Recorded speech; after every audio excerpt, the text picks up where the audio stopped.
I'm Kevin Davis, and this is the Catholic Family Podcast. And we're going to have a good one today, guys. This is going to be really good. But I got to warn you, maybe don't watch this one. Just listen to it.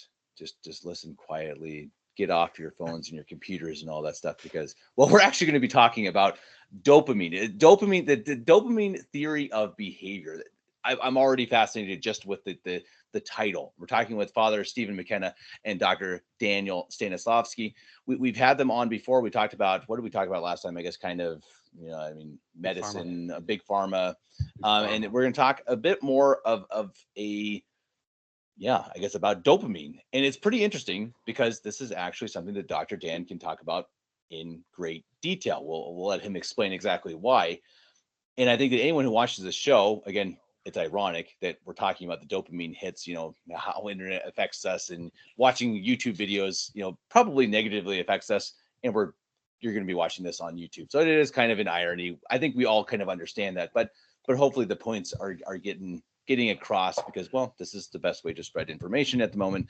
And I'm really glad to have Dr. Dan and Father Stephen McKenna here to talk about the subject and to spread some good information. So Dr. Dan, Father Stephen, I'm just reading your name, Father McKenna. Father McKenna, we don't really need to give you too much of an introduction. We'll let you kind of butt in whenever you need to. Give us some moral direction, some of your wisdom, your training, your philosophy, theology, etc., which I'm sure will come up. But we're going to send it over to Dr. Dan to start. Dr. Dan, why exactly are you someone who can talk about this topic of dopamine theory of behavior?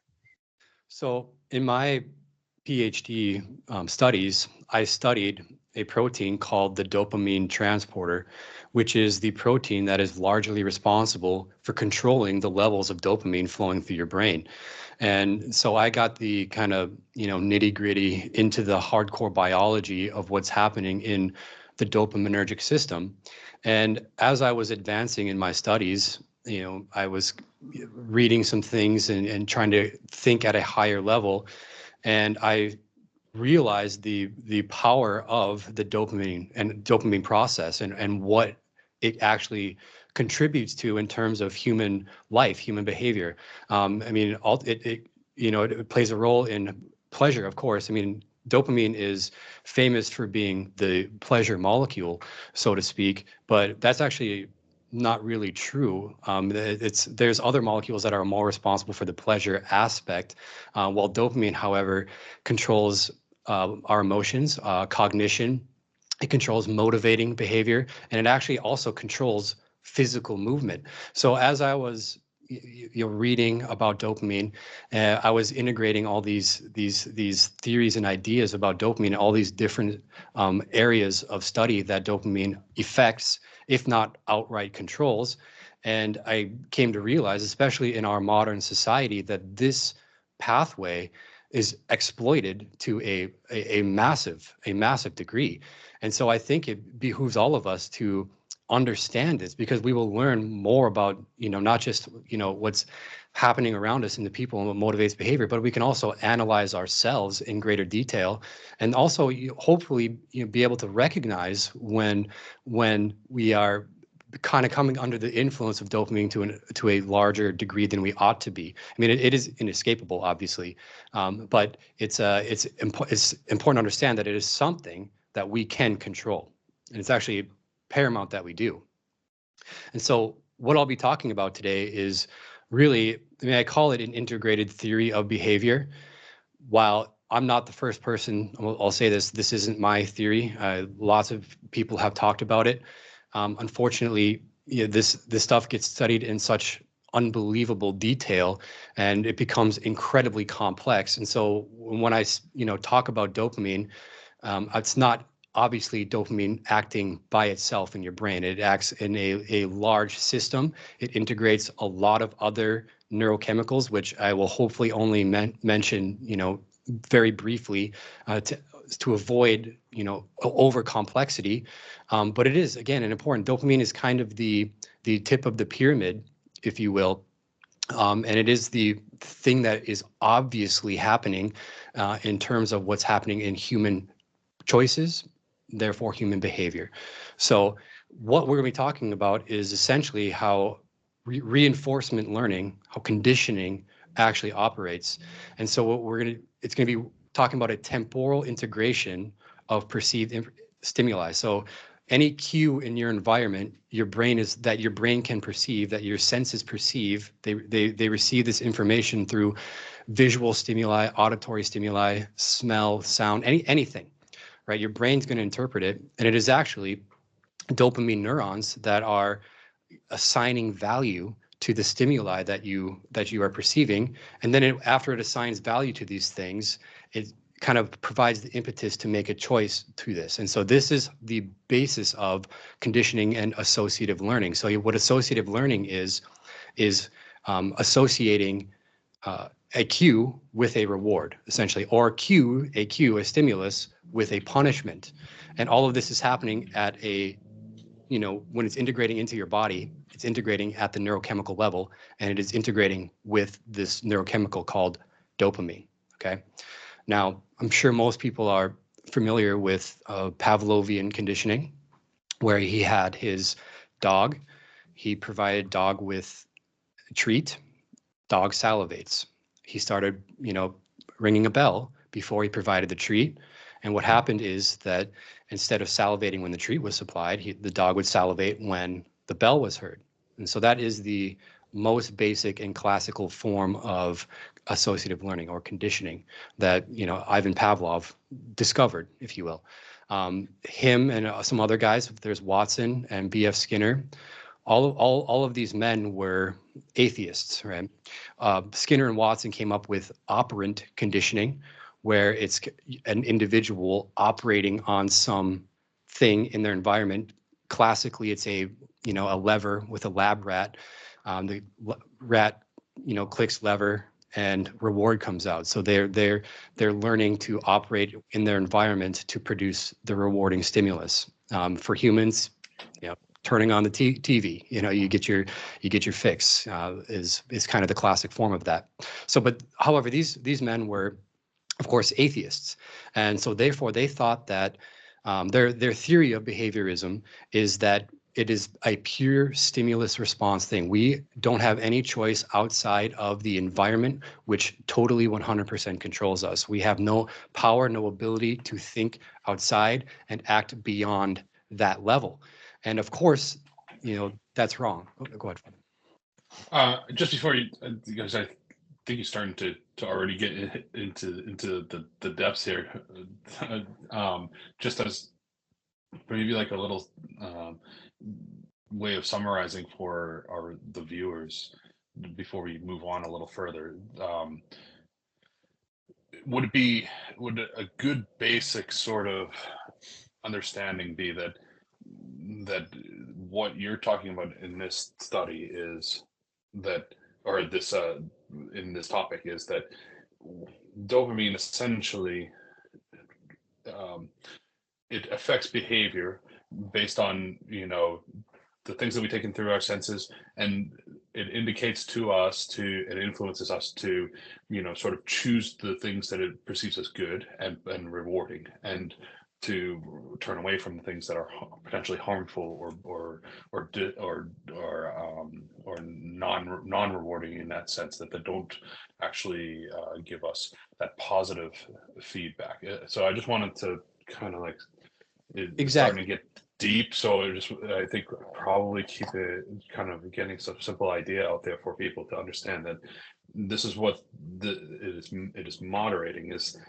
It, we want to be, as a general procedure of nature, we want to go towards the things that please, that, has a positive response from our senses, and avoid the things that are negative response, because as a general idea, things that are negative responding are usually oftentimes harmful, and the things that are positive responding are usually beneficial, not obviously as a universal, but as a general sort of animalistic basic application.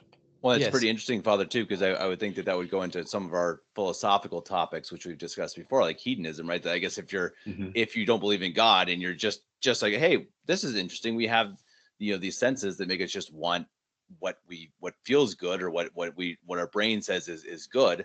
then that's all we should do all the time, right? That's Sure. the key to happiness in everything, right? And obviously, as we've discussed, that of course is not the answer, but I'm sure again, No. we're going to talk about that, Dr. Dan, that's kind of part of the point, right? That's what we have to suppress and say, hey, calm down. You can't just go after these dopamine hits, right?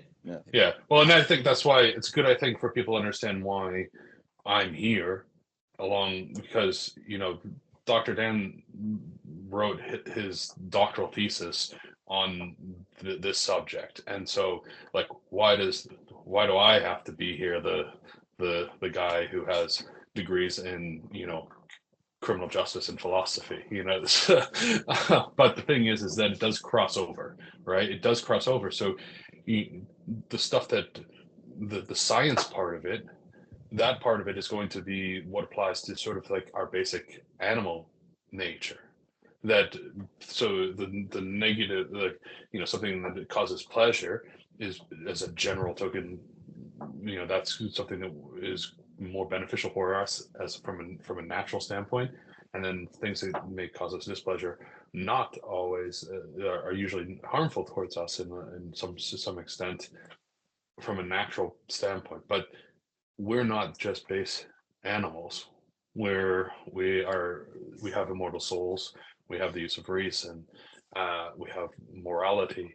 We have so much more to us than just pure pain, rejection, pleasure, absorption type of response to these things.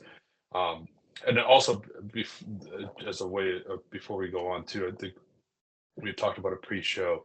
People listening, as we're going to talk about pleasure and pain and stimuluses coming from the outside, there are going to be things that might come up in the show that are perhaps not appropriate for the littlest kids, for small children. That some of the things that obviously in our environment that have a natural effect response of causing inclination of pleasure may not be necessarily the right thing for little ears to hear. So just as a point of warning to people too.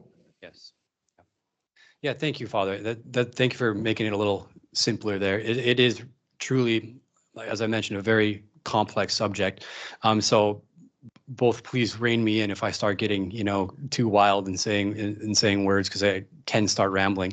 But as you mentioned, yeah, we're talking animals. We're humans. We have a soul, an intellectual soul, a rational soul that we can use to tamp down these, instinctual drives. And so that's why. So evolutionists believe that this region of the brain, it's the midbrain, the basal ganglia, where a lot of these processes happen, and that's referred to as the reptilian brain or the lizard brain. This ancient base form of brain that is cross species. Even little worms have 6 or 7 dopamine neurons in their brain that control the instinctual drive for food consumption, for reproduction, and for survival itself.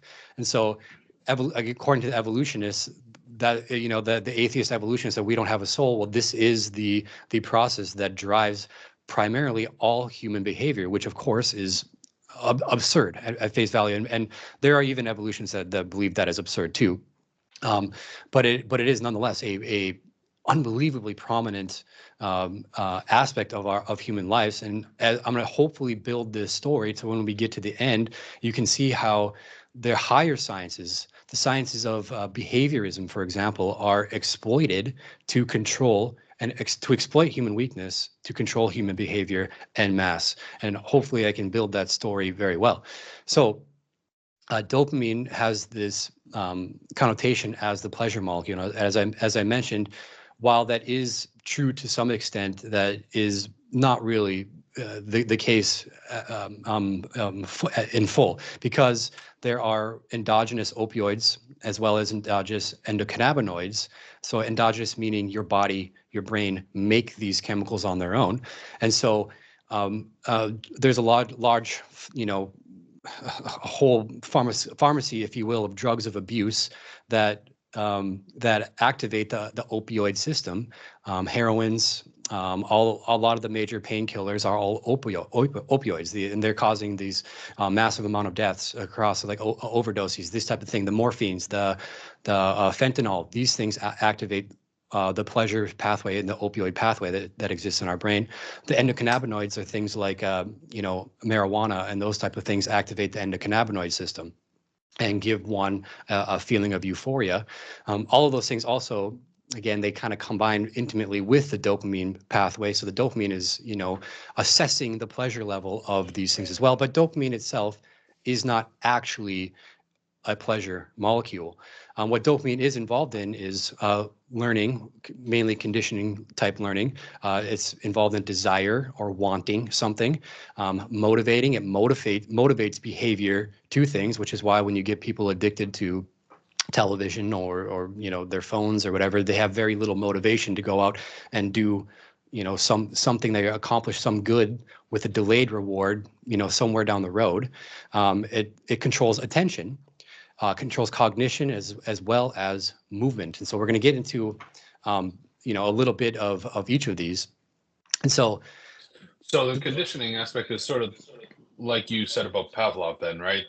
The more that we recognize that something causes pleasure, the more we return to the same thing, or vice versa, correct? Exactly. And it is a very bestial style of learning. And when we're little babies, it's the only way we learn, right? We learn through punishment that not to do something, right? That's and why for parents, it's the like the best advice to give for small children, which is that, like, that's why sort of, like as I said in the scripture, spare the rod, spoil the child, as it were.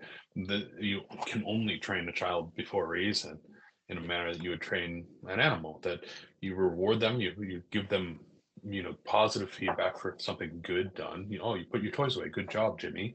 And and you reward them with negative feedback, and the feedback has to be sensory based. It has to be taken in through the senses one way or another, right? So you hear the words of appreciation, you have the little scruff on the head, hey Timmy, good job, for the positive rewards, or you get a treat or something like that. But then for the negative aspect, it has to be sensory oriented as well, which is why the modern idea of like corporal punishment being wrong is totally off base, because that's how they're learning, is that that it is truly, unless they realize there's a negative feedback for negative behavior, they can't rationalize to that end. We as adults are different, but as little children, like you said, the rational part of their brain isn't developed, and enough at that point. It has to be based on that associative animal aspect of it. So I'm going to start with what's called the reward prediction error. Reward prediction error. And so what this is whenever you encounter a novel stimulus, a novel reward in itself, a novel thing in your environment, your brain will assign it a value. Okay. And sometimes when you have the knowledge, it's not sometimes, every time you have knowledge that you're going to be engaging in a new behavior with a new outcome, it comes with some expectation of what that outcome is going to be. Now, all of these events are assigned value by the dopamine neurons in your brain. And when I say brain, I mean this midbrain, this small central part of the brain. Okay. And so what happens is you can either have a positive reward prediction error or a negative reward prediction error. So you go into this event with your expectation, and if the outcome is a lot more pleasurable than you were expecting, that's called a positive reward prediction error, a positive prediction error. It's much better than you expected, and forever thereafter, your brain will think that that's exactly what's going to happen every time you do that. Every time you do that behavior. All right. Every time you consume that reward. The classic example is, drug use. Is when you go into, using an illicit drug that modulates the level of dopamine in your brain, and we'll talk more about these later. You have some expectation of it, and because these things are so potent, almost exclusively, it causes a much higher sense of euphoria, a much higher pleasurable experience upon your first reception of that drug. And because everyone has these pathways, but everyone is also different, I believe, for example, that the four temperaments is probably not like some, bodily fluid. It's probably some neurochemical, some brain makeup difference. But because sometimes these positive prediction errors are so unbelievably potent, you can create addicts right away with one use of cocaine, for example. Boom, someone can be addicted, and their brain will be like, I want this, I want this, I want this, I want to exist purely in this cocaine high for the rest of my existence, right? And so what's going to happen is all these other prediction errors that have happened in the past, all these other associative learning paradigms that you've been through, that your brain has encoded into memory, it's now kind of reshuffled. The order is shuffled. And if something like a massive euphoric positive prediction error occurs, your brain could be like, this is what I want, to the detriment of everything else. And that can develop addiction, which we'll talk about a little bit later on. So dopamine, so these dopamine neurons are constantly reassigning value to stimuli in your environment or consumption of rewards from your environment. So that's a positive prediction error. And again, this positive prediction errors in general tend to increase future seeking of that reward, okay? And so now, why dopamine is not the pleasure molecule per se? Well, the first time you consume a reward like this, dopamine is actually released after consumption of reward, okay? And after a few times through this paradigm, consuming that same reward, dopamine is actually no longer released at all, well, besides the tonic level, when you receive the reward. So above normal level doesn't happen after you receive reward. It actually occurs before you receive the reward. And it generally becomes associated with, for example, Pavlov ringing a bell, right? Some cue in your environment is actually when you will get this massive increase of dopamine in your brain. And this increase of dopamine is a burst of dopamine. It's like on the order of a few seconds, so like 500 milliseconds to a few seconds long, you get this boom hit of dopamine in your brain when you hear the bell. Or, with addicts, what happens is they start associating every cue in their environment with the consumption of the thing they're addicted to, and so they assign a high value. Their brain automatically, it's not a conscious process. Their brain neurochemically just assigns high value to all these stimuli, saying consume this reward, right? But this is happening at the presentation of the stimulus instead of the consumption of the reward, okay? And this is where the motivating aspect comes in, because that dopamine release upon, and the stimuli too, a lot of it can be self-induced. It can be drawn from memory. It can be drawn from imagination. You think of the thing, you get bored in wherever you're doing, you get bored at work, and you're like, oh, I remember, my video game, so I'm just going to be thinking about my video game because that's where I want to exist. And so you're getting this motivated, this precursor, this stimuli, even though it's sourced from yourself, to consume the reward of video games as soon as you get home, right? And so that's why dopamine isn't per se the pleasure molecules, because it's actually more of the motivating molecules, more of the wanting. It induces the need, that need you feel to, I must consume something. So it doesn't get you. Is it correct to say then, almost like it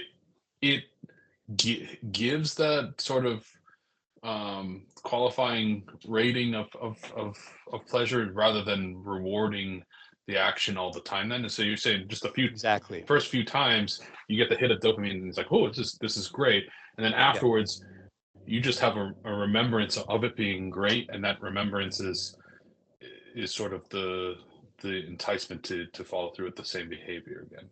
Exactly. So once that phasic, these really acute, these short, fast bursts of dopamine, once that has been translated into memory, once your brain remembers how much it enjoys that reward, the dopamine does not come after the consumption of reward anymore. The dopamine that fast burst of dopamine happens in association with some stimuli that your brain has been conditioned to believe once this stimulus once the stimulus happens, I'm going to get reward, right? And so it actually drives the desire for the consumption of the reward far more than it drives the rewarding effects of the actual consumption of the reward. And again, those rewarding effects come from the opioids and endocannabinoids that your body produces, right? Okay. And so, and this is a good place to say there's two major types of dopamine signaling in your brain. There's the one we've been discussing so far, which is this fast burst release, which is called phasic dopamine release. And then there's what's called the tonic dopamine release. There's this lower level that's always on in your brain. Okay. And so this lower level one is it plays more of a role in attention, and certainly movement, because it's such a beautiful system, and God designed us so like unbelievably perfectly. It's like you have this whole integration of stimuli, and then and you assign value to all the stimuli in your environment, and then dopamine motivates behavior towards something, and then it literally executes the physical motion to achieve whatever behavior you choose is the one you want to do. So it's a really cool, really beautiful system. So I was talking about positive prediction error. That's positive prediction error. Okay, when the expectation of reward is actually less than the actual reward itself, and this will produce more seeking of that reward in the future. Well, dopamine also encodes what's called the negative prediction error as well. And of course, as you can imagine, it's when the reward is actually less than what you're expecting. And when that happens, it's actually called a punishment. Properly speaking, it's called a punishment. And these dopamine neurons are actually massively inhibited. They're turned off. And at the reception of punishment instead of reward, you actually have a massive inhibition of dopamine, which your brain interprets as pain, as a painful thing. And then the stimuli associated with this punishment becomes what's called aversive stimuli. So it's something that you want to avoid. And then it's an instinctual thing. You've been, babies, they put their finger on a hot stove, they get burned. Well, they now know that coming next to a stove after mommy and daddy have been cooking is probably not a good thing. When you can feel the heat waves coming off it, they're like, oh, I'm going to get burned if I touch that, so I'm not going to touch that anymore. So that is conditioning to avoid a noxious stimulus based upon negative prediction error. And it's actually just as potent a motivator for behavior as the positive prediction errors. And think of, for example, COVID-19. When everyone is locked down, or when they first heard the news that there's this virus coming around the world, that causes fear. It causes a fear response, which everyone's sitting in front of their television consuming this information. It actually causes a neurological inhibition of this dopamine pathway, which causes fear, which makes you susceptible to whatever they're going to tell you. They're going to tell you to lock yourself in your house, put mask on your face, take a shot, whatever it is. But you become more susceptible to that because you're in this fearful state because of some noxious stimuli. And we're all subjected to massive conditioning through negative prediction error at that time. So that's why you had people doing en masse essentially what they know to be illogical and counterintuitive to during that time, because the brain has associated things that are good for you, like going outside, having human interaction, breathing air freely, having liberty of movement and commerce and things like that. It is associated those with danger or negative right sensorial input because of the message that they receive through the news and everything like that. Right. So this is starting to make sense to me, though, because when I would go to these, I didn't go to many, but I went to a couple of these anti-COVID marches or rallies or whatever, and you'd have about half of your people were people like us, normal conservatives, a lot of Catholics, people who had a head on their shoulders. I mean, not to be mean to those who didn't, but people you kind of expect. The other half were hippies. I mean, straight up hippies. And so it makes sense. They're all smoking marijuana. They're on Mary Jane, and so they didn't have any negative, emotions about anything. So I guess maybe it all starts to make sense now. Yeah. Yeah. Well, I think that probably actually has more to do with the two pathways of understanding, like liberty, right? I guess in sure. the real sense, and more so that it's, you have us who realize that the confinement and the taking away of unjustly taking away of freedom of life, and sustaining the good things of and necessary things of life, that's an infringement upon what is given to us, to some degree, what is given to us by God, and also what is good for in actuality. And then you have the other end of it, where it's just this idea of, well, like, don't tell me what to do, man, like, and more of it is more of a hedonistic liberty on the hippie side of things, where it's, they're not necessarily looking out for the greater good or for their own personal good, but they're looking for more of that, that positive effect that comes from not being able to partake in, whatever immoral, illicit things that they want to, because it's the same "don't tell me what to do" aspect. That's what I would guess, right? Yeah. So maybe I shouldn't have brought up COVID, because we can get in the weeds on that one.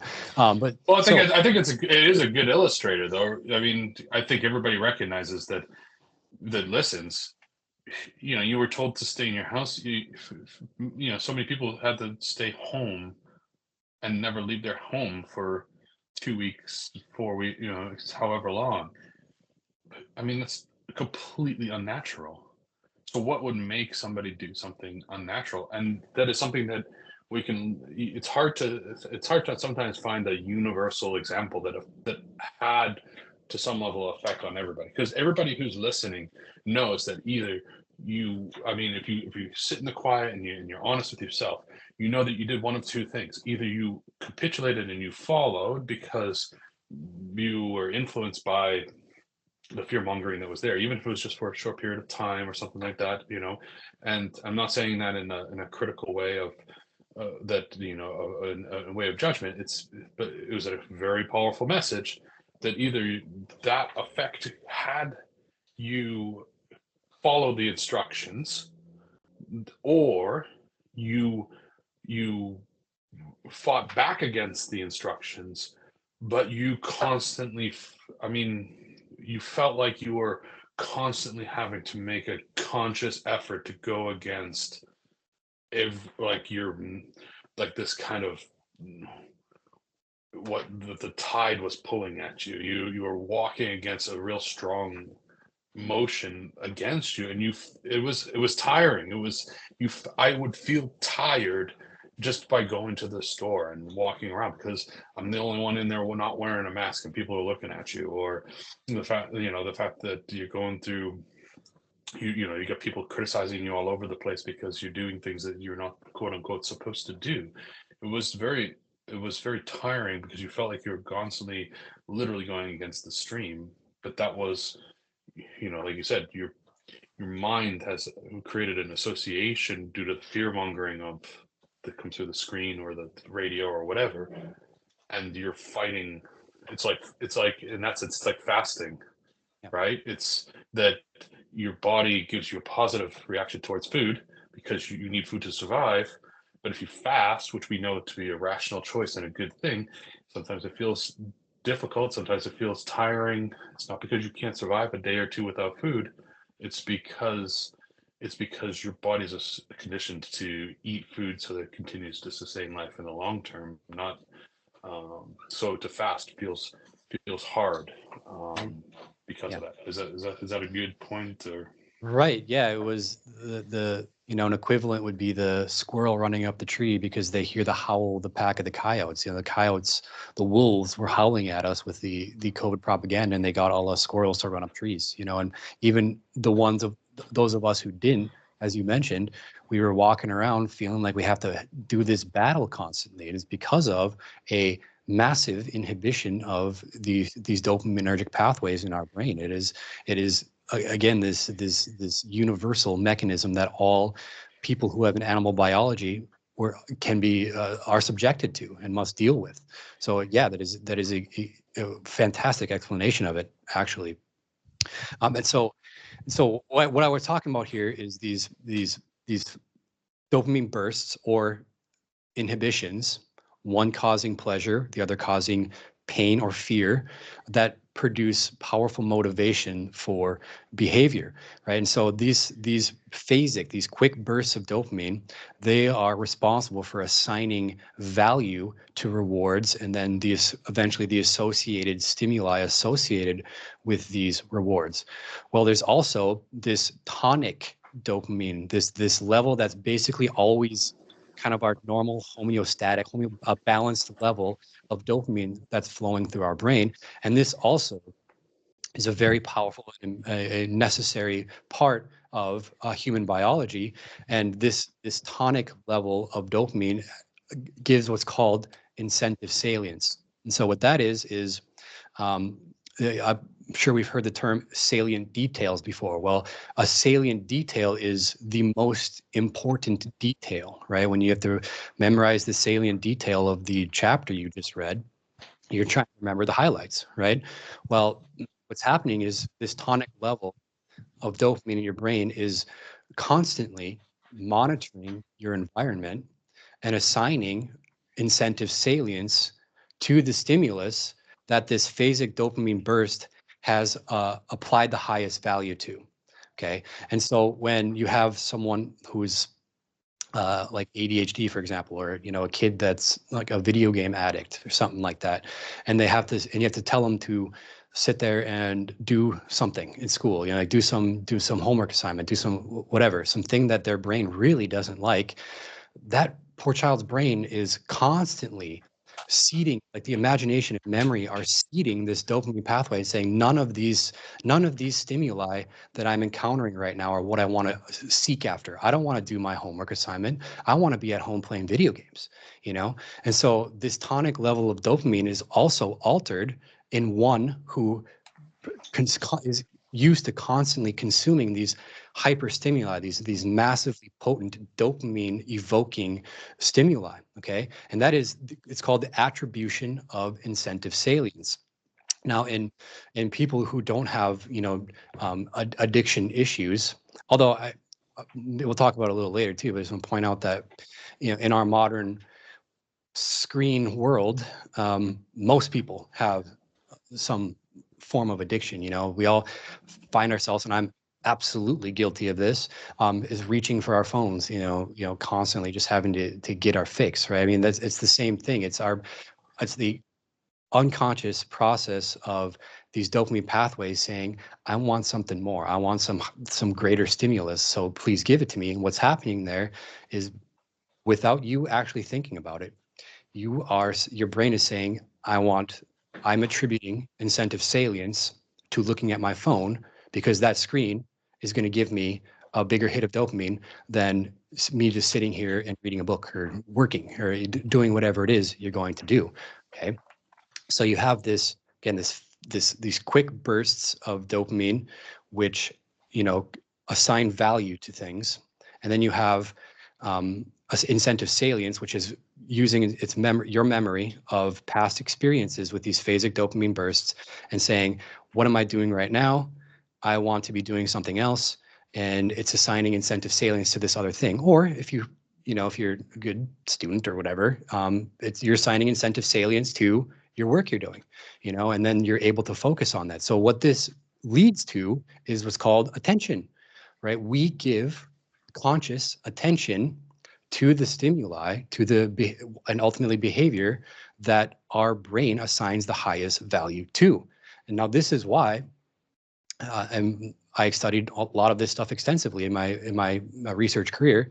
This is why drugs that are prescribed for patients with ADHD, all of them affect the dopamine level in your brain. What it's doing is it's elevating this tonic level to a state where you can tolerate normal, everyday, non-super stimuli. So sitting at work or sitting in class or any of these banal things that we do every day, right? And so that's why these it's a very important process, right? I mean, it's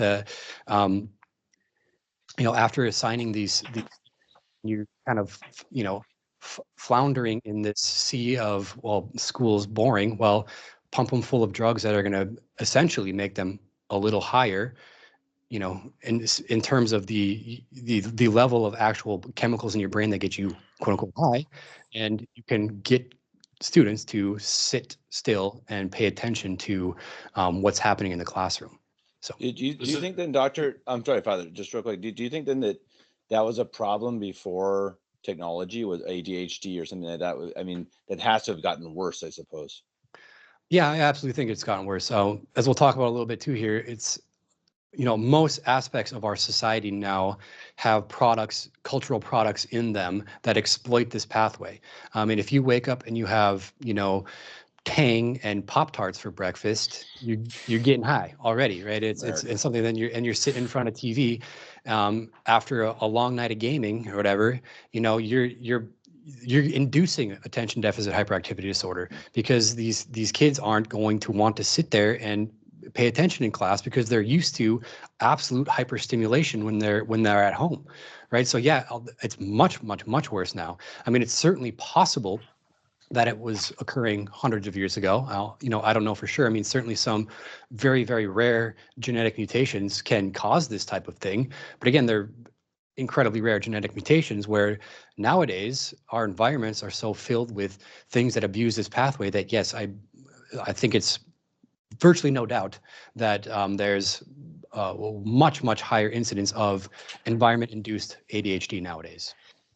Well, I think you can just see it around you, right? I mean, if you think of it in a reflective point of view, I mean, those are the listeners and of us that are old enough. I mean, like, think about it when we were kids. Then that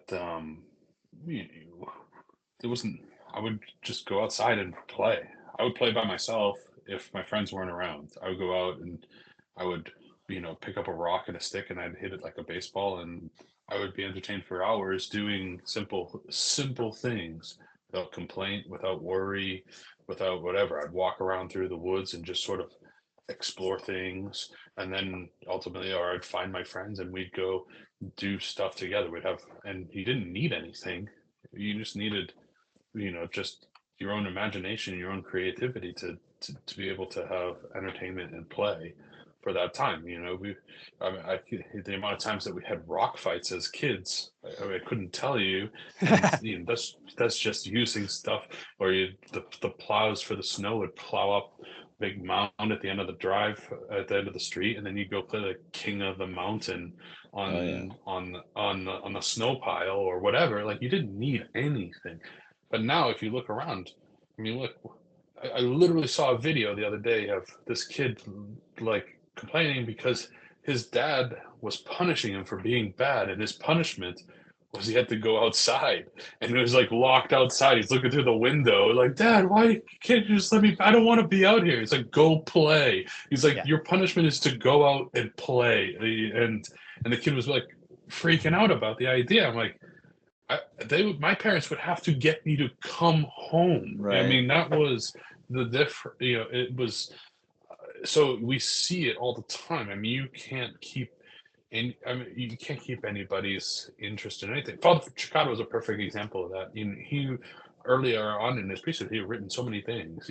So many longer form articles, so many different aspects. When you talk to people who became traditional Catholic early on, they would come over because they read articles and they studied the issues and everything. Towards the end of his life, Father Chicado started doing all these real short form videos, and his point was like, nobody has the discipline or attention to sit down and read something more than a page. So I got to do it in a way that actually grabs their attention so that we can utilize it and get them there. And it's so true. I mean, yeah, I mean, think about it. We literally have entire platforms based on news digestion where you can't exceed 280 characters. Right. So I mean, we've almost come to the point where, if it lasts more than a second or two, it's too long. Even videos, right? Now we have like this whole entire, I don't know exactly because I don't have it, but it's like this whole entire world of TikTok. What I know about it, it's like short clip videos. Like we can't even watch a video essentially any longer than a couple of seconds without having to change to something else. So it's that reality of not having attention span is evident if we look in the world around us and we reflect on what it used to be beforehand. So Yeah, it's sad. It was I can't remember. Like they put studies out on how we're becoming like goldfish. They say we have the attention span of a goldfish, which is like goldfish has, I can't remember the exact numbers, but it's like 7 seconds of attention span is what goldfish have, and that's like the average human attention span now too. Well, this is the mechanism of how that works. Your brain is attributing incentive salience to something other than what's right in front of you because you are used to massive hyperstimulation, and you can no longer sit there and focus on physically. I mean, it's a physical thing, actually. It's a physical neurochemical process. You can no longer sit there and focus on a book or a Father Cicada article, right? And so this is how that happens. And so because you're not able to give attention to the incentive salience to a stimulus in front of you, a task in front of you, your memory of past consumption of reward is seeding this desire, right? This is another aspect of dopamine, which I mentioned previously. It's a wanting. It is very much a desire. It's almost as if your heart burns for that thing you long so dearly for, which is at home in the form of a black box, and you want to just sit there and veg out in front of it because that it is such a hyper stimulus, right?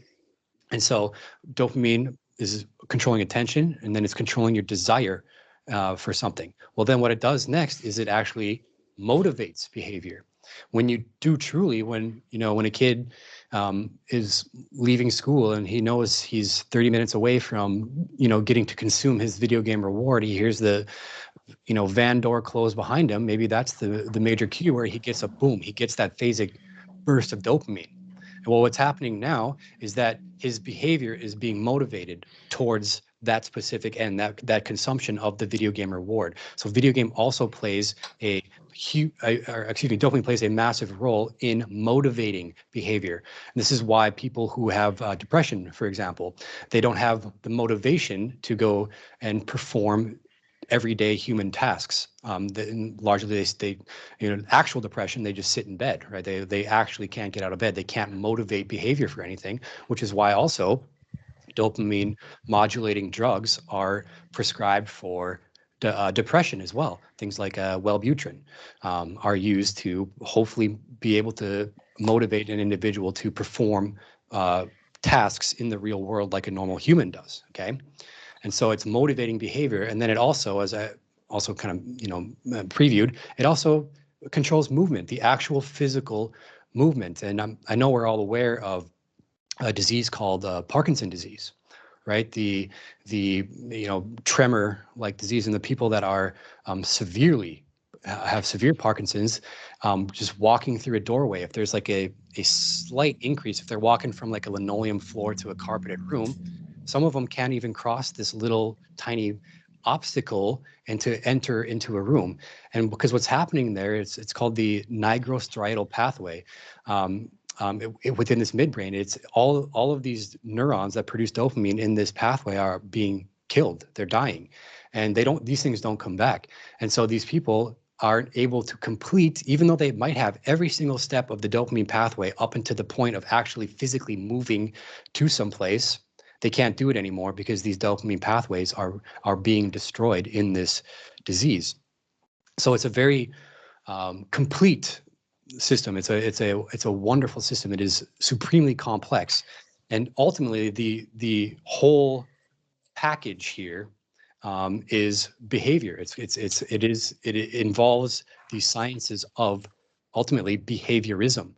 And now, like maybe the protein chemistry, the stuff I did when I'm looking at, the dopamine transporter and like this protein that controls the level of dopamine in your brain, that might sound like the true high sciences of what we're talking about, but in reality, it's really the base, relatively unimportant aspect of what we're talking about, and it's the application of or control of these pathways through controlling one's environment through behaviorism that is truly the very potent sciences of our time. And I think it's perhaps the singular dominant science of our age is the science of behaviorism, which exploits a great many details of what we just talked about to achieve control of the human, not just mind, but also ultimately behavior.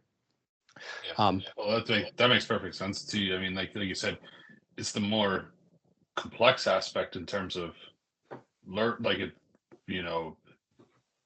it takes a lot of study to understand the minutia of that, but all it does is lay the foundation for the higher end, which is the practical application in the life form. If it doesn't, in our lives, if it doesn't have a practical application, then it's knowledge for no reason. Sort of like if people think about it in the same way, in the way of like if we translate it over for like the clergy, we all have to do in-depth studies of like of theology and philosophy and everything like that to have this base of knowledge and principles and everything. But the things I learned in dogmatic theology about the Trinity that made me just go like, oh, like it doesn't, like it's not its own purpose. It doesn't, that's not. It's more understanding the necessary foundation of the faith and to a deeper degree, so I can apply it to a practical life aspect in instructing and helping souls of other people. That's the higher end. So like you said, the behaviorism may seem more simple, and also it's going to be more digestible for people probably than the molecular science, but in reality it's the higher function of it, it's the purpose of it, and so it is the higher reason. It's like it just doesn't exist in a vacuum for itself. It's not self-serving. It has to serve the greater end. Mm-hmm. Yeah. Well, I think it's interesting, Dr. Dan, you say that people exploit it, and I think it's a really interesting and good point, because I think that's kind of a big reason why we wanted to do this podcast, right? At least that's why I wanted to. I want to understand it better and understand, who's trying to exploit it, why is someone trying to exploit it, and what is it? What are they doing? What is actually, what are they doing to exploit it? And because I think that's kind of the knowledge is power type of a thing. Is okay, if we understand that someone is doing it, that's the first key, right? Someone is trying to exploit something from us in this way. I think that's a really, really fascinating part of this whole topic. Well, we mentioned COVID. I mean, that is it. That is abuse of this system en masse, right? But the ideal for the technocrats would be absolute control of all stimuli in the human organism's environment. And ideally, what they're doing is they're putting what are called supranormal stimuli above normal stimuli in people's environments.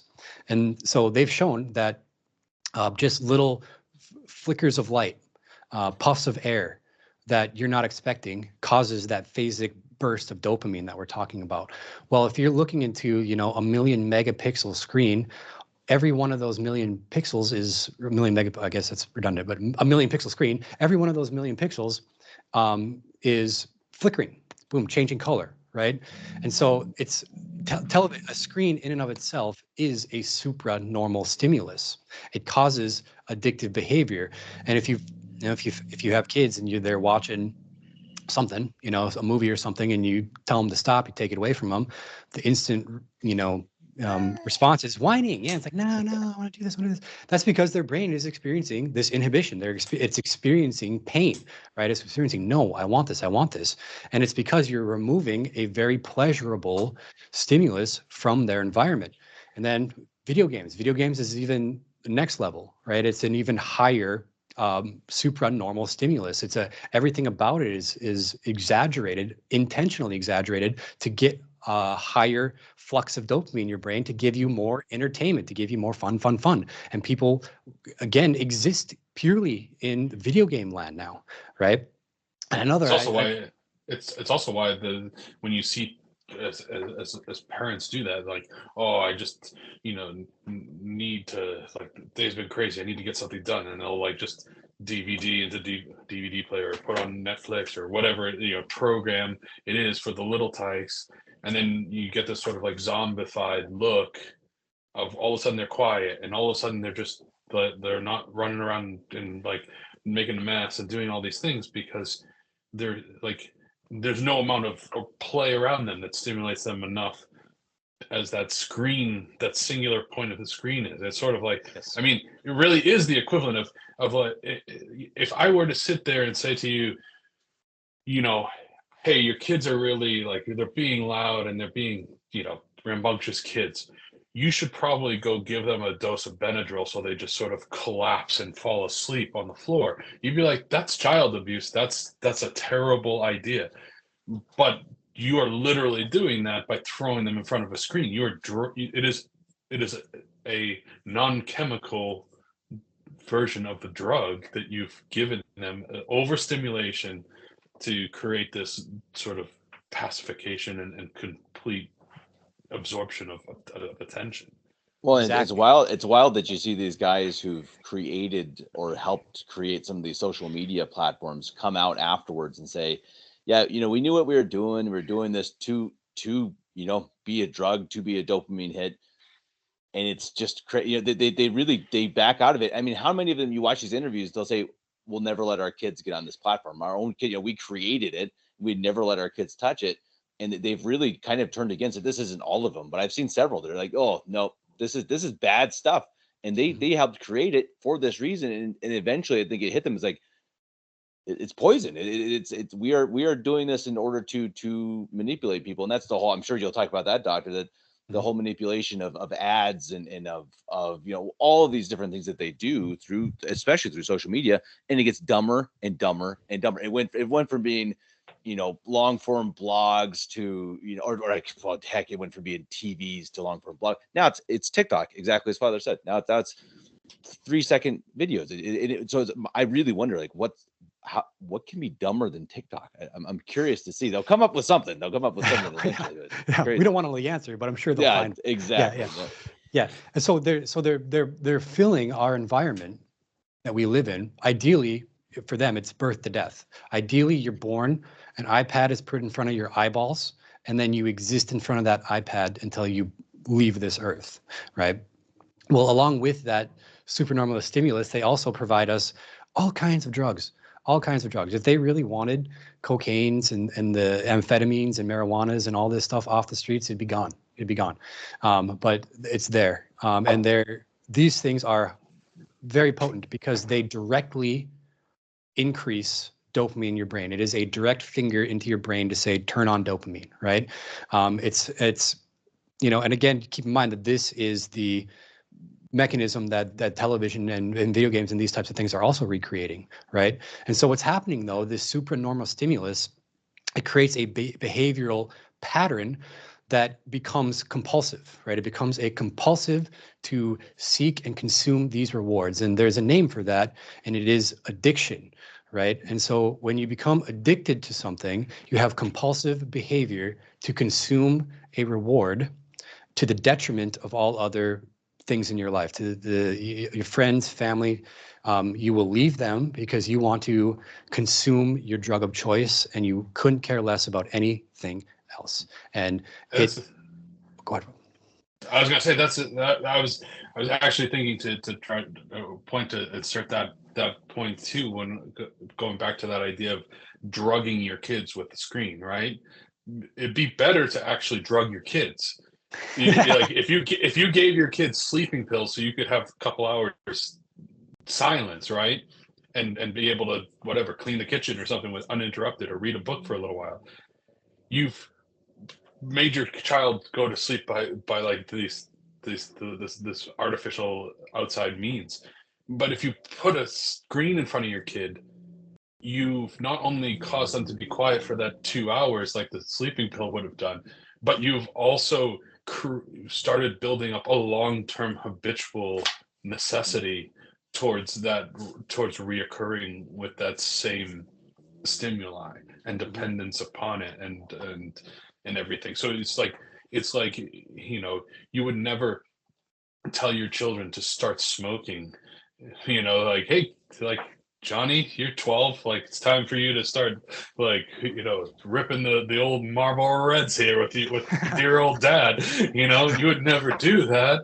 But but because you're like, no, you're gonna get addicted to these things and it's harmful to you. But meanwhile, it's just like, oh, listen, Susie, like, I'm gonna start. Here's your iPad, and like, just leave me alone for a little while. And we've created something probably arguably more detrimental than smoking cigarettes Yeah. or anything like that. I strongly believe that video games are the ultimate gateway drug. I mean, they tend towards a behavioral pattern where, and with all of these things too, I'll just mention that it's a slippery slope. It's the slope of deviance, where you need more and more and more to achieve the same levels of pleasure, right? And so when you're a kid, the thing you do is you play video games, right? Well, again, everyone's different, but some of these kids are going to grow up to be like, well, I need something more. And when they start finding about those high school parties or whatever, they're going to be more inclined to do that because they're already engaging in these super stimulating types of behavior, right? They're already normalized to have this indulgent behavioral pattern. Well, then you get into the marijuanas and alcohols and that type of thing, right? But also I feel like I must mention this too. Along with video game consumption in the literature, it's usually referred to as internet addiction disorder. Well, the other ugly sister of video game addiction is pornography addiction, right? And it's I wrote an article I was working for the Epic Times briefly. They didn't publish this article I wrote, and I put a lot of work into it. I was very upset, and I no longer worked for them after it. But I put a lot of work into an article on pornography addiction, and the numbers of people that use pornography is shocking. Just one website, received in, I think it was 2019, like 13.2 billion visits. One website, a single, right?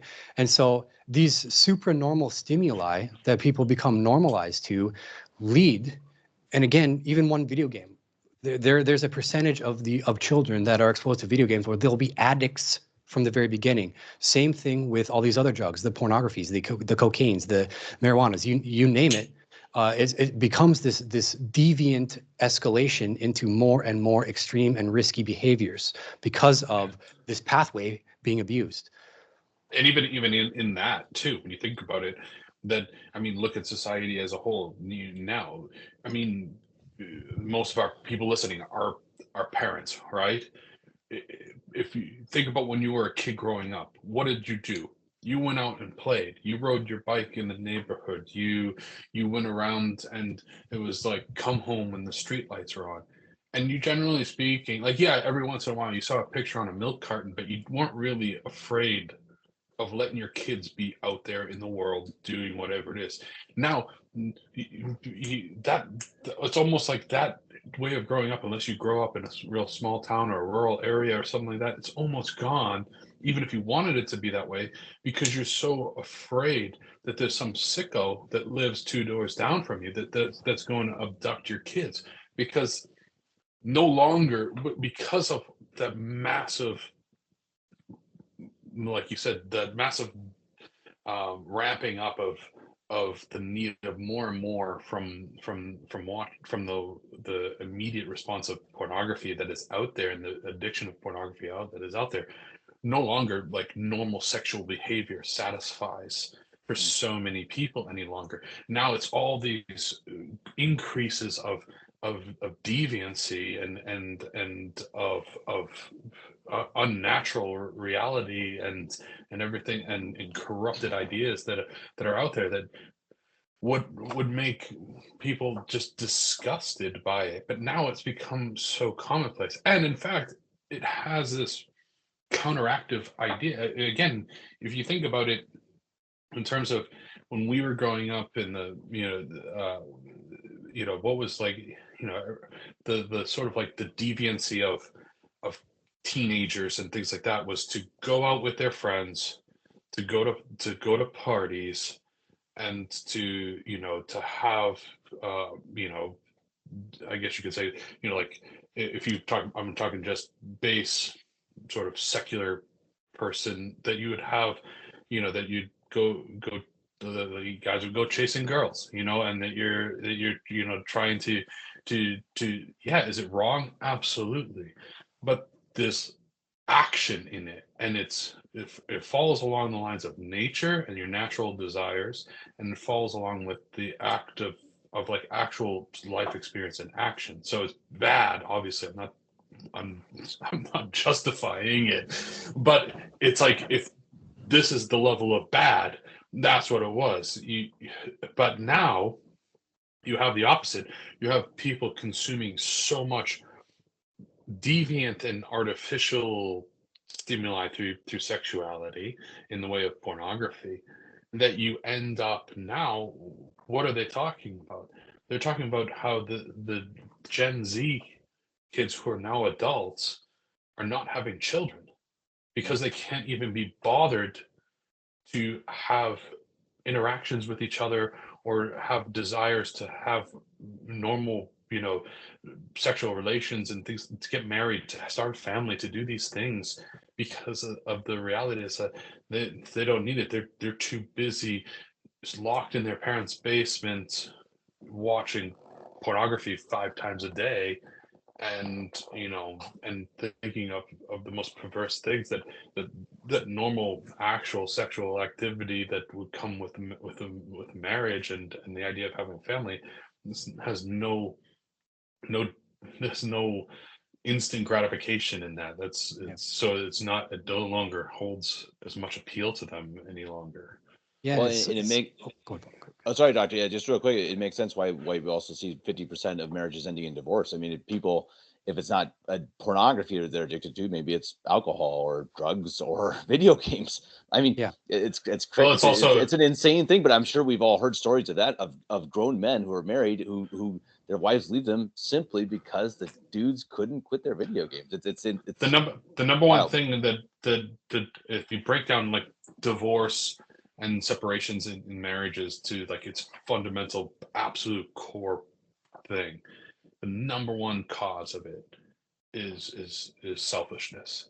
Hmm. When the spouses, one or both of them, become interested in what they're getting from it, I'm not being treated fairly, I'm not, this doesn't seem right, this is, I'm not having enough attention because he's too busy playing his video games or whatever, like all these things. Ultimately, at its core function is this selfishness. The husband can't care about his wife long enough to turn off the television and go like have a conversation. The wife can't get out of her own headspace enough to realize that it doesn't it's what can you put into it rather than what you get out of it, or it's like it's or is something fair and equated, or I was nice to him but then he didn't return the favor, or whatever it is. At its core, it's selfishness. And everybody's selfish, everybody has this desire to seek after their own cause. But when you have constant stimulation and reinforcement of that reality by these things, that it's like a constant instant gratification, it exacerbates selfishness to a much higher level, and then all of a sudden oh, like the day didn't go well, and so like the sky is falling, and therefore we're just going to give up on trying. We're just going to give up on trying to figure it out and making it work, or not expecting necessarily always to get that equal return, or doing one's duty for the sake of that it's right and it's good before the eyes of God, rather than what am I'm doing my duty as spouse A, but my spouse is not doing or reciprocating to the sufficient degree, so therefore I should just leave them because I'm not being loved enough, or I'm not being appreciated enough, or I'm not seeing that same level of effort, and all of these things, or they don't treat me properly. It's like, no, well, what about the fact that you took a vow? What about before God, and the fact that you have certain duties that you are required to perform regardless of if they're rewarded or not, and that this is your pathway towards salvation, rather than is it my pathway towards appreciation? I think that's the real difference. It's, is it for the end game of attaining eternal salvation, or is it for being appreciated in the here and now? Yeah, absolutely. And so I actually interviewed a lady for this article I wrote whose marriage ended, and she's like, some weird Protestant denomination, I don't know, but her marriage ended because her husband was addicted to pornography, like severely addicted to pornography, and refused to give it up.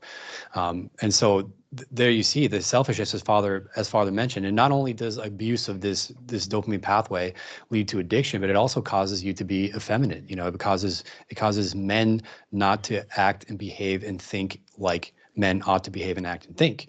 And it's actually so sad when you get to this addiction. The way it's working in your head too is you actually become far more sensitive when you're trying to quit, when you're trying to leave this horrible pattern of addiction.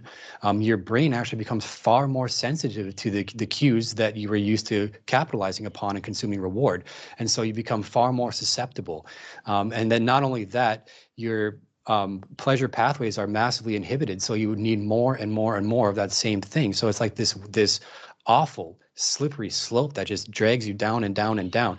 And in this article too, I talked about one example was Ted Bundy. I mean, I think it's a highly educational for everyone to watch Ted Bundy's final interview, because in it, he was doing his thing in the 60s, 70s, whenever it was, and he said, I was raised in a good, Christian, I was a Protestant, so it's not Christian, but a good Christian home. And I just had exposure to, Playboy magazines or whatever. And for some reason, my brain couldn't handle it. I went totally off the deep end. And to get that same high that I was getting when I first found those magazines as a kid, I had to kill women. I had to kill women and abuse them sexually in order to achieve the fulfillment of my pleasure, right? And so it's, what are we doing with phones in 11-year-olds' hands, and how many Ted Bundys are we creating out there? It's just this absolute scourge that has been cast upon all of us, and it is this exposure to constant supranormal stimuli that we cause our brains to seek this supernormal level of stimulus all the time, right? And so this process, this mechanism, is how our culture, this system we live in, abuses us. Okay, and there are many ways, many ways which exploit these base desires in us. Certainly, like television programming, right? News, sports, drama, all of these shows, besides the fact that just the medium is the message. That was like a Canadian philosopher who came up with that term. The medium is the message. I think a guy named Marcuse, he was a Frankfurt School philosopher, also really like expounded upon this idea that as long as you're consuming the medium, that is the television, then they got you, right? Well, through this medium, they also further exploit us through the news, which is all produced. They trot out the cult of personality that they want you to either follow and follow vehemently. Like, I mean, it's these sciences are actually so potent nowadays that I believe that they can achieve in a 30 to, however 5-minute, a 5-minute long news segment, they can achieve an emotional attachment from a human organism way more than, a person who is dedicated to prayer their whole life can achieve an emotional attachment to beautiful things, wonderful things, contemplation of our Lord, for example. I mean, this system is so potent, it hijacks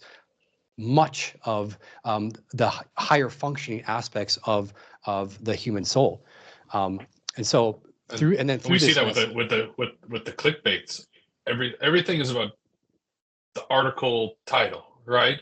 Because you click on that article and they get money for doing exactly as you said. Then that it's like it doesn't matter if there's any truth in the message that's in the article, in the news article, any longer. As long as you clicked on it, I've got a title and a picture that makes you go, ooh, I probably should check that out.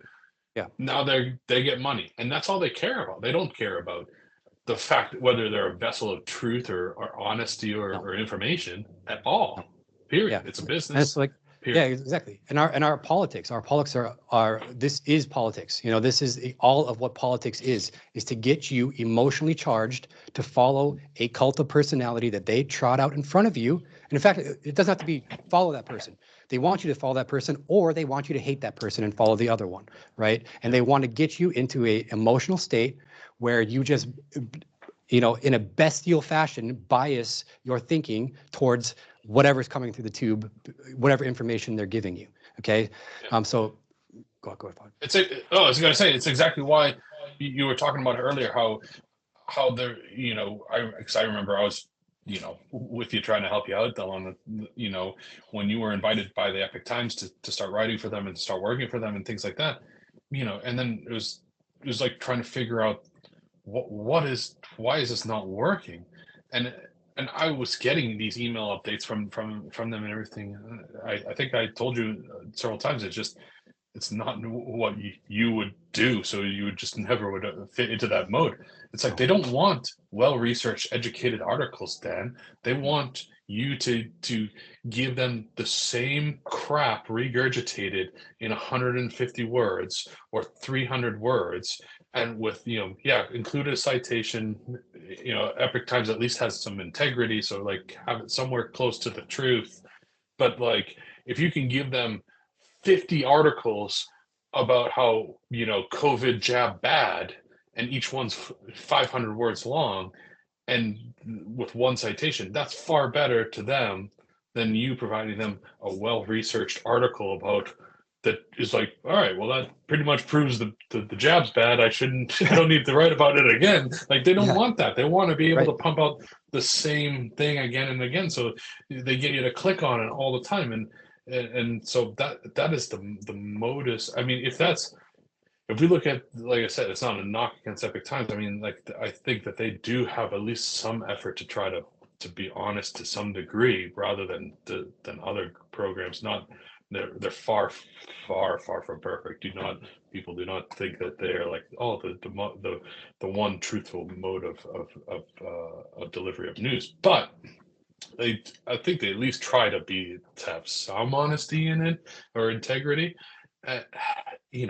If they're inclined to forego well thought out things for clickbait things, then what do you think CNN's doing? Or Fox News. Has anyone seen Fox News lately? I wasn't a Fox News guy. I got my info, some of it, from Fox News, and now you go over there. The first one is actual politics or something, and the next, it's like 7 out of 10 is half naked women or just ridiculousness. Truly, why would anybody care about this? It's just clickbait on the front page. It's crazy. People need to wake up. Fox, CNN, same fire, different dumpster. I mean, that's all it is. Yeah, it's for sure. So another example, I'm just going to go through a couple. There are dozens of techniques that are used against us in this way, but another one is marketing. I gave the example of, I don't know if you try not to remember, but Paris Hilton selling Hardee's or Carl's Jr. cheeseburgers, right? I mean, they put this scantily clad gal holding a cheeseburger and being like, oh, look, you need to have this cheeseburger, right?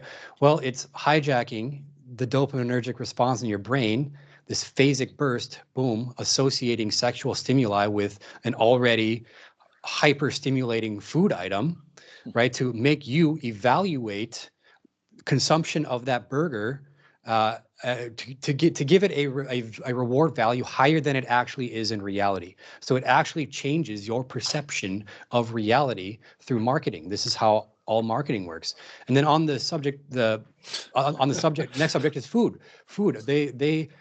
Our food is fake. The Western diet is garbage. And because they pump dopamine eliciting molecules in the name of high fructose corn syrup and monosodium glutamate. These things are drugs. There's studies on how they gave rats the option to choose Oreo cookie or cocaine. And the rats were like, Oreo cookie, Oreo cookie, Oreo cookie, Oreo cookie. Because these things are super stimulators of dopamine release. And so again, when you're used to consuming stuff like that, your brain normalizes to it. Again, you become sensitized to the cues that lead up to Oreo cookie consumption. And so all you can think about is Oreo cookies. So like the massive weight problem we have in the West, and which is being exported across the globe, is first and foremost a defect in the brain, in these dopamine neurological processes. Okay. And the last one I'll just mention in brief is music. Music is the vehicle to pump all kinds of, not just music, and messages through music, but also imagery now. In my dissertation, I actually wrote about Cardi B. And at the time, I had only seen a single picture of Cardi B. But upon seeing that picture, I knew instantly that this thing has no talent and what they're doing is they're using these dopamine archetypes, these sexual archetypes that they can get through the character of Cardi B and applying it with these little hypnotic beats and getting you to purchase it and consume the value system that they want you to consume through Cardi B, right? And so all of these things, these techniques. Oh, by the way, and then I for some reason, a couple of years after that, I actually watched a Cardi B video. I couldn't believe how right I was. I was like, this is absurd. This gal is like giving these weird growl type sounds. It doesn't even sound like it. She doesn't have a nice voice at all. It's like this weird, stupid rap sound, and it's just like I was on a flight with Cardi B on it before she was big and famous. I literally, she was clearly some sort of entertainment type figure, right? And that was not just like performing clubs or whatever, but still flying commercial airline and going around, and I just know because like got monikers on stuff that she had with her, and she had like a little bit of an entourage around her on this plane, and she was literally sitting one seat in front of me on the flight. And this, like, I never heard of her, never, whatever. Like, I still don't really know anything about her. I just know that I hear her name, a lot more than I had, I had never heard of her before then. And then all of a sudden, it was like a few months later, it's like I started hearing this name, and I was like, hey, I was just on a plane, American Airlines flight with that person. I mean, you were in the presence of greatness. Truly manufactured, whatever that is, because like, I don't know that, like, I would get the impression that, like, if I ran a McDonald's, I wouldn't have hired this girl based on what I witnessed. like I don't think this girl could add to give you change back if you had the option from what I saw. And so now all of a sudden it's like, super famous, whatever. I just thought it was really ironic because a few months later was the first time I ever heard that name in like a public forum on a radio or not radio, like as I'm listening to music, but like in a news thing, like, oh, this person. And I was just like, I was on a flight with that like recently. And like, just again, wow. Well, Just it, 100% manufactured. well, it makes me wonder. I think a lot of the talent these days, I mean, I think that happened with Justin Bieber, right? That he was discovered on YouTube, and I think he did have a bit of talent, so he was a little bit of a different story. But it's pretty interesting because I think you see the weird randomness of things going viral, and I think now it seems to be that they find someone is like, oh, this person went viral for something, if it's sexuality or something. Nobody, I think a lot of times people just simply don't know. Dr. Dan, maybe you have an idea. I don't know. I think most people can't figure it out, but I think they say, oh, she got a million views on one video on YouTube, so let's push it hard. We're gonna make her into something, and then she gets 10 million views on the next one. It's like, okay, now we're gonna really push it. It's a very strange phenomenon because it's clearly not talent based. Clearly, Yes. Well, I think I would argue that it is, and Dan, let me know if you think it's differently. But I would argue that you have the cart before the horse on that one, Kevin. That you're saying that she developed some sort of product, and then they witnessed it being successful, and then they started to promote her. I think that they developed the product for her, knowing that it was going to be successful, because there's a scientific orientation of sound and lights and colors to create this thing. Like, their narrative was to get, insert demographic A with message B, which is, fat minority girl and complete depravity.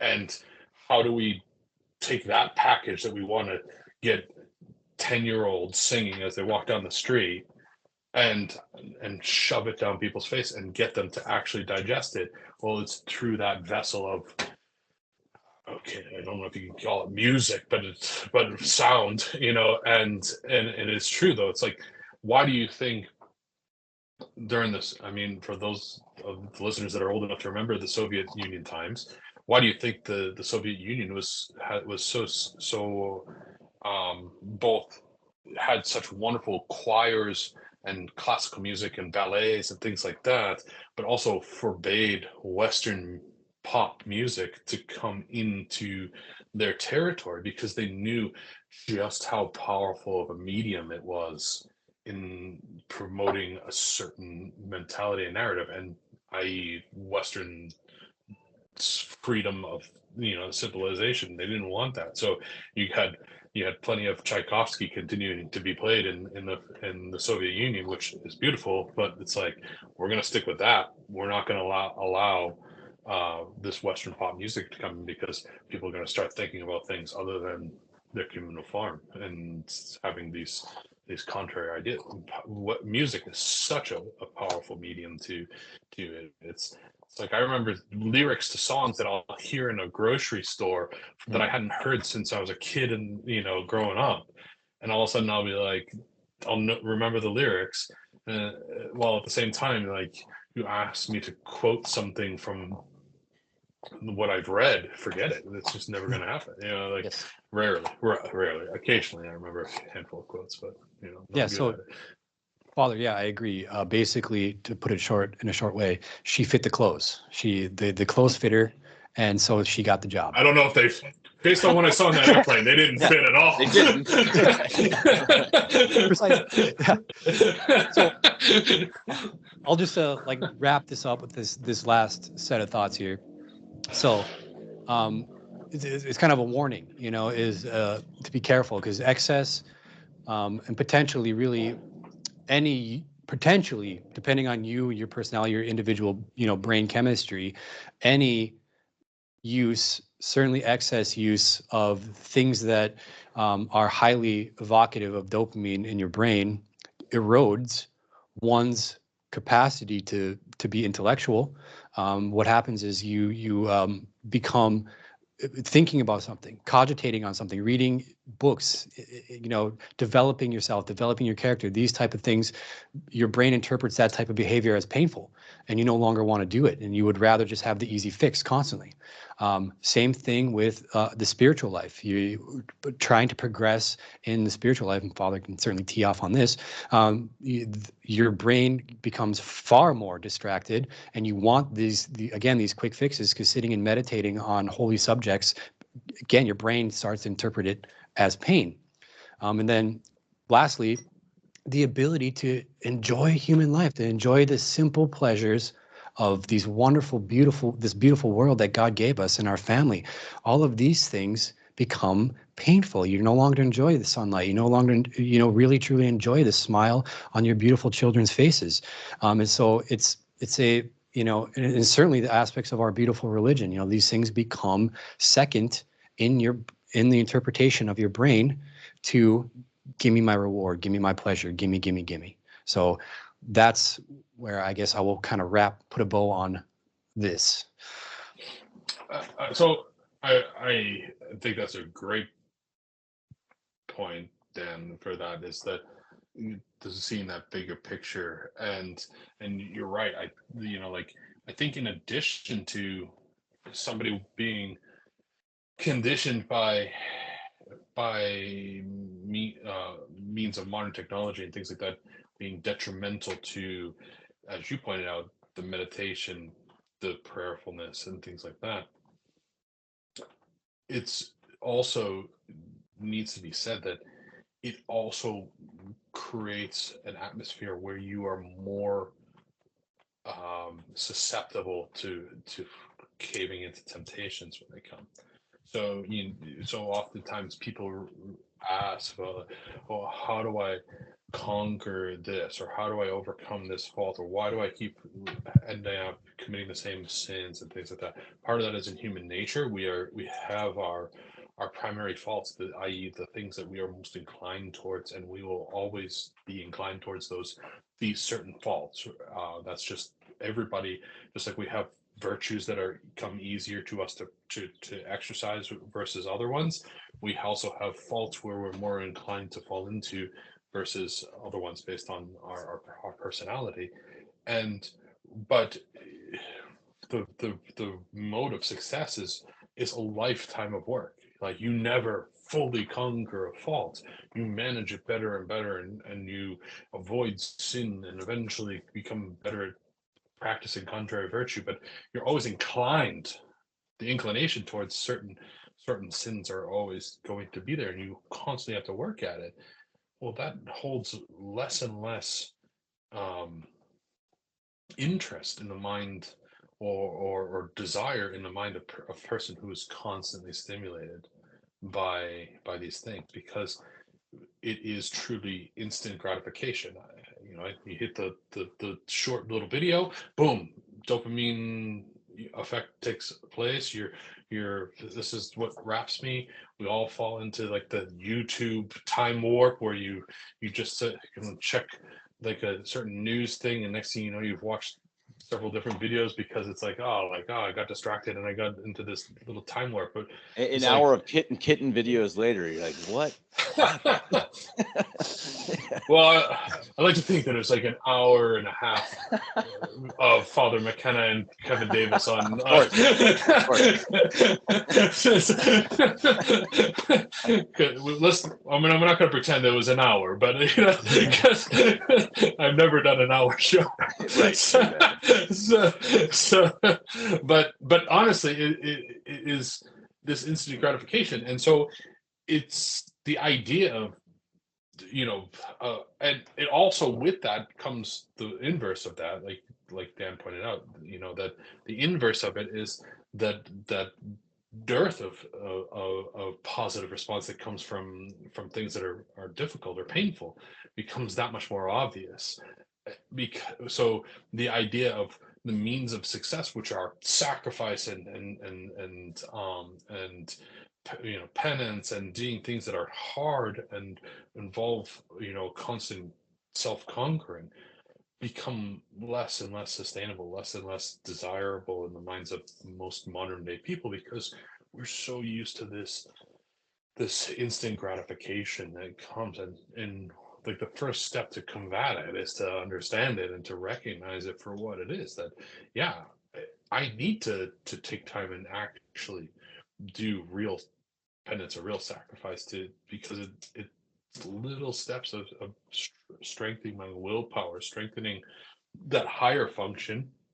So if the things we talked about here are all in that base natural animalistic reality, all the things that are more difficult, that go contrary to it, are the higher function, which is, you know, the dopamine release to cause reward for pleasantly stimulating activity, is animalistic.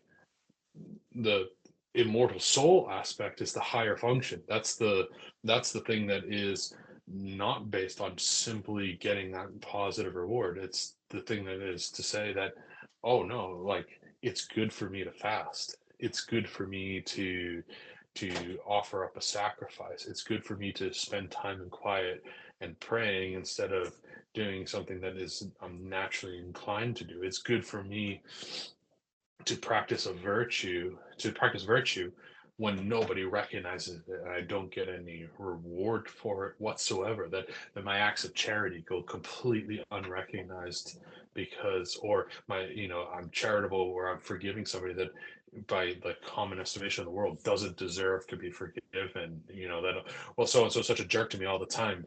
Like, I'm going to hold these grudges. Well, I mean, that's animalistic, the virtue part of it. If you want to actually be virtuous, you actually want to, then, well, that's when you absolutely need to forgive somebody that's offended you, is when you have no inclination towards it whatsoever, because they're not reciprocating that virtue. These things, that's the higher end. That's that's what we need to start.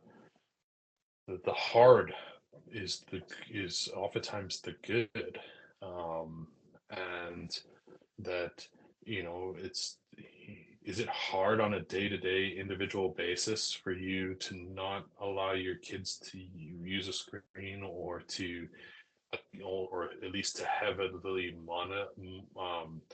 moderate it, so it's only like occasional, or and for certain things, yeah, that's harder to do. But is it more beneficial in the long run? Absolutely, right? And that's the way we have to start viewing these things, is that what is the good, the higher good and the long-term good, versus that. And maybe that's a good question to ask, is, I mean, we're all affected by the constant stimulation around us to certain varying degrees. Is there ways to sort of, for those of us, like, especially people that come from similar backgrounds to Dan and I, where we didn't grow up good traditional Catholics, we came to that later on in life, and so we've experienced more of these effects. Is there, from the scientific viewpoint, Dan, are there things that people can do to sort of, like, okay, maybe they've grown up with technology around them all the time, TV, video games, that's there in their life. Are there things that you can do to sort of reverse that programming that's in that Pavlovian response that's in their brain? Yeah, absolutely. Thank you for asking that. I totally forgot about that. Yes. First of all, just simply exercising control over it. Just start doing it one time, even boosts your strength tremendously, actually, right? And fortunately, God designed our brains to be highly plastic, meaning it is the organ that adapts probably the fastest to the environment we're in. So there's a technique, especially if you have like a more extreme personality, if you're like one of these all or nothing type of people, there's a technique called the dopamine fast, where it is actually, there's different protocols out there for it, but you can go ahead and research it on your own time. It won't take you long. But you basically you lock yourself in a room. You don't have to actually lock yourself in your room, but you sit in a room. You don't eat anything for 24 hours. You don't watch anything for 24 hours. You just exist in a room for 24 hours. Some of them have things like a piece of paper and some pencils, so you can write out, and have this nice dialogue with yourself about kind of the emotions you're feeling, so you can really parse out what you're going through. But then in depriving of yourself of these hyper stimulating things, your brain will adapt. Your brain will kind of reset, reorganize itself to normalize to a lower level of stimulation. And if you can go beyond a single day, go out and have, live your normal life, go to do your work, try not to eat super stimulating food, control what you eat, certainly stay away from the high fructose corn syrups and MSGs and that type of thing in what you consume. Try, after that dopamine fast, try stay away from the screens. And certainly the drugs and any of the nasty stuff you find on the internet, stay away from that stuff. And you will find that your brain becomes normalized to your new reality. And you begin to enjoy the simple everyday pleasures of, having a nice conversation with your wife over tea, and, having a nice walk through the hills in the sunlight. And then that type of thing becomes far more pleasurable after a few. Again, everyone's different. One day of hardcore dopamine fast isn't going to totally resolve it, but if you really deprive yourself for 2 weeks, you will achieve a more normal baseline again. Interesting, fascinating, and I think that's the beauty of that, is that sounds doable. And I think the thing that really sticks in my mind from all this is, remember that it is an addiction, and it's an addiction that is being pushed on us. Whatever it is, I tend to especially think with the screens and technology and all this, that they want it. They want us dumb and lazy and addicted to all this other anything. Yeah, anything. I mean, awful stuff. And that, why aren't we fighting it? I think we talk a lot. Like, speaking purely for myself, we do a lot of talking and say a lot of stuff, but it's like, in the end, that's kind of one of the biggest fights we're actually fighting against, right? I mean, the world, the flesh, and the devil, and they're all right there, wrapped up into that, that attempt to capture us in an addiction to many things. And I mean, I think many people are addicted to different things at once, and that's but it's good to know that there's an answer. And I'm sure, as Father had said, there's also, of course, the deeper side of it, the spiritual side, which we have to, I guess that's kind of the baseline, right? I guess, keep praying, keep trying to do our best to get to heaven, because in the end, nothing really matters if we don't do that. But yeah, and people want to talk about, like, oh, yeah, I mean, we all, as of the last few years, talk about, like, how we understand that better now, that there are powers that be that are trying to control our society and how things operate and everything like that. Well, think about it in relation to this topic. This video is like, why is heroin illegal, but we prescribe opiates more readily than we ever have before? Because powers that be, make huge amounts of money. Why is it that methamphetamine is illegal, but we prescribe amphetamines to a higher degree than we ever have before? Why is it that we want people to be constantly sitting in front of a screen, not being productive, members of society, not being happy, not being healthy, and all of these things, when we know that same vessel is a mode to get them to purchase products or to control what they think and believe? I mean, see the bigger picture. These things, while to some degree necessary evils in our lives, we should still view them as, as that real, as a necessary evil. Or I'll use my computer, I'll use my phone, I'll use the television for what I have to use it for, and then I should put that thing as far away from me as I possibly can, because it's not good, it's not healthy.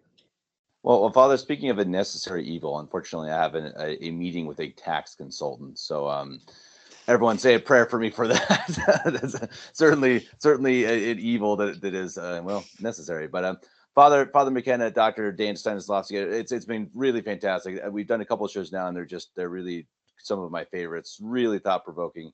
Dr. Dan, I really appreciate the time you spent putting this together. I know obviously you spent a long time putting a thesis together, but also just for the show, to give us, because I think it's a very difficult subject to take down into an understandable, hour 45 minutes of podcast. I think you did a great job, and I think I really leave with a better idea of what is dopamine, and then exactly, how do we control it? Because thank you for having me. question. It's an honor. Again, it's an honor to be on here. Thank you.